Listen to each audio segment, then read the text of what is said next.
to keep CD from going here? I don't know, maybe he's cooking. There's something different. He's cooking, dog. He's cooking, dog. My bad. Rivals of Aether 2 is sick as hell. Well, sicker than you probably think. And now we're taking a nap. It's nap time. Hey guys, welcome back to ZB from Genesis. We're stalling off stage. Some could even say that there's an epidemic breaking out, and the disease is the heavy virus. Normally, the population is well prepared to face this illness. Take a look at any Smash game, any tier list. Rounding out the lowest of low tiers, you're guaranteed to find the game's laughingstock heavy. Whether it be Melee Bowser, or Brawl Ganondorf, or Smash 4 Ganondorf, or Ultimate Ganondorf. Yeah, they should really do something about this guy, huh? The failure of the heavy archetype isn't due to their weight as much as the attributes commonly associated with it. Massive hurtboxes, piss poor mobility, underwhelming recoveries, atrocious frame data, and all the sort. This stops the plague from getting out of hand early on, as the power many of these characters would otherwise wield is beyond terrifying. Okay, this whole disease gimmick sucks, I'm not doing it anymore, but the point is, heavies have been bad for most of Smash, and most people are pretty okay with that. But not the sick goons at Aether Studios for whatever reason. You see, Rivals of Aether 2 asks the simple question of, what if we made these characters good? And the answer they got is... Kragg. Kragg was patient zero, and of course, yeah, I just couldn't let go of the bit, couldn't let go of it. Yeah, whatever. He was the first heavy from Rivals 1 formed in the recesses of Dan Fernacey's sick and twisted thought prison. This character was building blocks and making platforms long before Sakurai was chopping it up with Microsoft execs, and Kragg caused even more problems than Minecraft Steve could even fathom. So as one of the few characters available at the game's inceptional major, surely he's the one the devs took the most time to balance. Surely. Anti, what are we watching right now? We just started. Yeah, we just started, and this is a beatdown in winner's side. The special pummel once again coming through here, and Bagel hasn't been able to touch the ground. Can't find their footing, no way! Kragg dominated top 8 at Genesis X, to put it lightly. There were so many egregious things about this character that I seriously don't know where to start. Like, his aerials were among the best in the game, but part of that was because moves like up tilt set them up so well, but up tilt thrived off linking into jab and dash attack and so on. And don't even get me started on Rock, it's complicated enough to be its own character.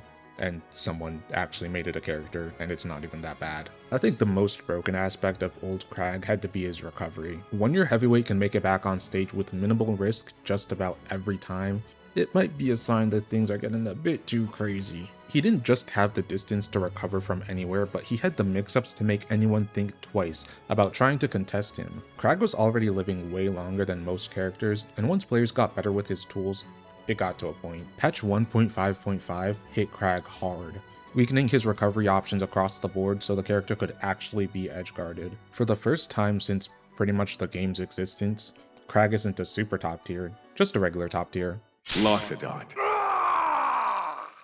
Lox is a reverse Kragg story, a character who was considered god-awful for most of the game's lifespan that's now undergoing a bit of a renaissance. He's a creature of extremes, sporting the largest disjoints in the game alongside being the heaviest of weights, which is amazing until you realize that he's got the worst overall mobility out of the entire roster. For a game where movement is the bottom line, this should be a death sentence and a half, but we exist in a world where this type of archaic character design is given a second chance at life. Lox is given sufficient anti-camping tools thanks to lava, making his resources stronger given the space and time to set up a puddle. With this, the character is forced to walk the fine line between so bad that he's relegated to his own tier, and just good enough that he's the most annoying character in the game by a long shot. And he existed in the former for a good while. That is, until we got a whole laundry list of changes in patch 1.4.0. Most of them focus on making him more fair on both sides by lessening some of Lox's more egregious hitboxes,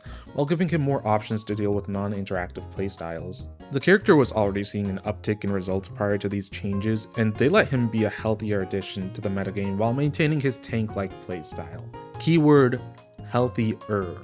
This character is the best example of a zoner in the game. His range is immaculate, and his win condition doesn't require him to actually interact with the opponent. Giving Loxodont the opportunity to set up even one lava stack makes him oh so scary. He's still among the most polarizing picks in the roster, and as he slowly creeps up on the tier list, one only has to ask if we do need to address the elephant in the room. Yeah, a good one. This guy also came to Rivals 2 in a pretty chopped state. I wonder if that's a pattern we're gonna see. Etalus was the first DLC character, and already a polarizing one in the previous game, so it's understandable that the devs wanted to play it safe here. His advantage state was undeniably among the strongest, thanks in part to icicles being a built-in cheat code, and several combo routes that ended with opponents off stage. Sadly, he's also a heavy fast follower with the most linear recovery in the game, so pretty much everyone could flowchart punish him as hard as he could them, and oftentimes even harder. The ice meant to let Etalus control the stage was difficult to place, and dash attack, a core part of his kit in Rivals 1, was missing a lot of sauce. Over the next couple of months, Etalus would receive gradual buffs until May 2025, when Baby was old enough to get his first nerf. Sandwiched in between a whole bunch of buffs, of course. Now, Etalus is a murder machine that zips across the screen with his sonic speed dash attack on ice that you can't remove, which is kinda odd. For most Rivals characters, you can negate their gimmick by landing an attack or grab or pummel or something, but nope, once ice is on the stage, it's there until the timer runs out, which wouldn't be the worst thing ever if you didn't have a move that instantly sets up ice in a large area. So yeah, this character definitely plays a game unlike many others. He's gotten some minor nerfs over time, but nothing to really warp the way he functions, and I feel like it's mostly because the devs aren't sure if they can change this character without pushing him hard one way or another. He's sorta stuck where he is right now. Whether you see that as a good or a bad thing, I'll leave that up to you, the viewer, to form your own opinion on this character I definitely don't hate. Reina! Keen-eyed viewers may have noticed that we have addressed the elephant in the room, but not the dinosaur. Fret not, as he will have his time, but right now, might I direct your attention towards the overgrown insect. Reina is Rivals 2's most recent heavyweight, and guess what? She was kinda awful on launch. Despite being advertised as the greatest grappler to ever do it, her command grabs dealt pitiful damage and her throw game was downright atrocious. Chair made up for these flaws, letting Reina control a wild amount of the stage and letting her do a superb pre-nerf Kragg impression off stage. Oh my god, she's doing it again.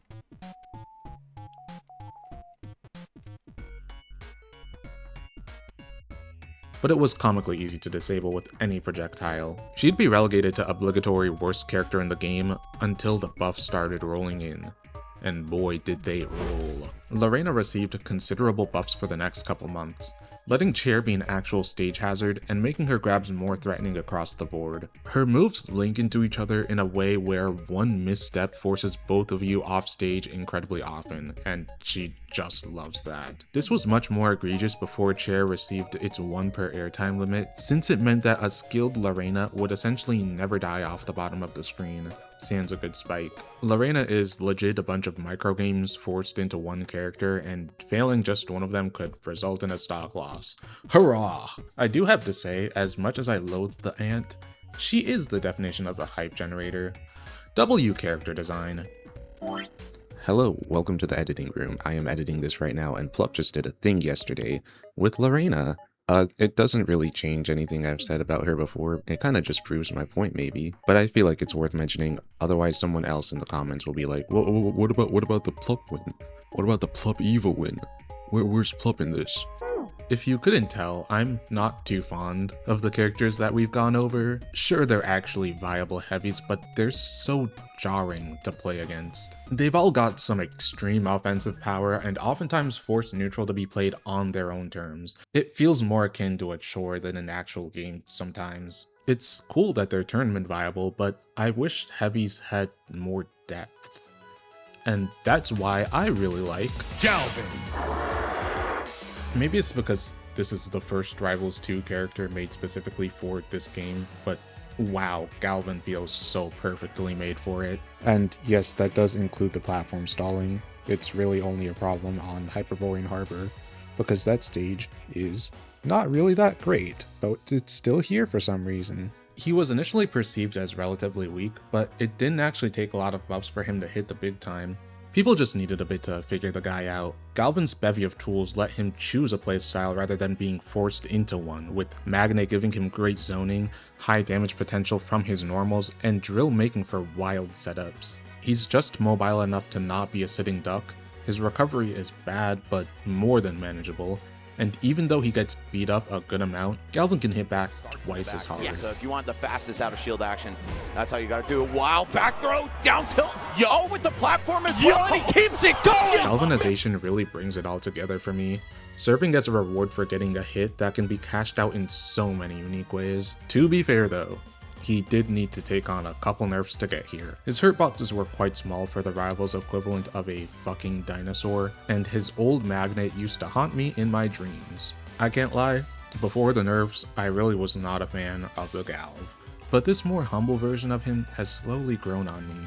He's the perfect heavy in my mind, a character that has exploitable weaknesses who can still hold their own while keeping the game enticing for both players. I wish more heavies were modeled around him, but not everyone wants to live in the Paleolithic, I guess. Yeah, that's it. Thanks.